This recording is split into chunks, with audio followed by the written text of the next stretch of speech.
রাজধানীর পল্লবীতে শিশু রামিসাকে ধর্ষণের পর হত্যার ঘটনায় দ্রুত তদন্ত শেষ করে 1 সপ্তাহের মধ্যে প্রতিবেদন দিতে পুলিশকে নির্দেশ দেওয়া হয়েছে বলে জানিয়েছেন আইনমন্ত্রী মোহাম্মদ আসাদুজ্জামান। দ্রুত মামলাটি তদন্ত প্রতিবেদন দেওয়ার বিষয়ে কথা বলেছেন স্বরাষ্ট্রমন্ত্রী সালাউদ্দিন আহমদও। আর রাষ্ট্রের সর্বোচ্চ আইন কর্মকর্তা জানান, রামিসা হত্যার বিচার হলেই জনমনে আস্থা ফিরে আসবে। বিস্তারিত শাকের আরজুর রিপোর্টে। রাজধানীর মিরপুরের পল্লবীতে 7 বছর বয়সী শিশু রামিসা ধর্ষণ ও হত্যাকাণ্ডের ঘটনায় ক্ষোভে ফুঁসছে পুরো দেশ। এরই মধ্যে নৃশংস এ ঘটনার দৃষ্টান্তমূলক বিচারের দাবি জানিয়েছে সর্বস্তরের মানুষ।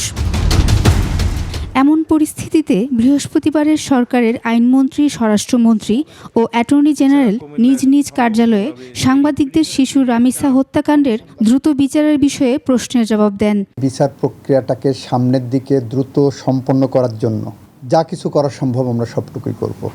আমি আজকে অফিসে এসে প্রথম যে কাজটা করেছি, পুলিশ কমিশনারকে টেলিফোন করে বলেছি এই মামলার তদন্ত প্রতিবেদন যতটা দ্রুত সম্ভব 1 সপ্তাহের মধ্যে করার ব্যবস্থা করেন।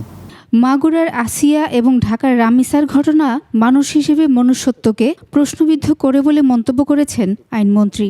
আসিয়ার ক্ষেত্রে যেটা ঘটেছে, আমরা আমাদের হাতে যতটুকু ছিল 7 দিনের মধ্যে চার্জশিট দেওয়ার ব্যবস্থা করেছিলাম। 1 মাসের মধ্যে ট্রায়াল শেষ হয়েছিল। এর থেকে দ্রুততম সময়ে যদি বিচার করা হয় তাহলে সেই বিচার প্রশ্নবিদ্ধ হবে। দ্রুত এই মামলার তদন্ত প্রতিবেদন দেয়া হবে বলে জানান স্বরাষ্ট্রমন্ত্রী। আমাদের পক্ষ থেকে সংক্ষিপ্ত সময়ের ভিতরে সুষ্ঠু তদন্ত করে চার্জশিট দাখিল করা হবে। বিচারের দায়িত্ব আদালতের। এছাড়াও রাষ্ট্রের সর্বোচ্চ আইন কর্মকর্তা বলেন, রামিসা হত্যার বিচার হলেই জনমনে আস্থা ফিরবে। আমি মনে করি এরকম একটা নির্মম ঘটনার বিচার যত দ্রুত সম্ভব হবে তত বাংলাদেশের মানুষের বিচারের প্রতি, বিচার ব্যবস্থার প্রতি আস্থা ফিরে আসবে। এর আগে গত বুধবার শিশু রামিসা ধর্ষণ ও হত্যাকাণ্ডের দায় স্বীকার করে জবানবন্দি দেয় প্রধান অভিযুক্ত সোহেল রানা। পরে তাকে কারাগারে পাঠানো হয়। শাকেরা আরজু, 21 টেলিভিশন, ঢাকা।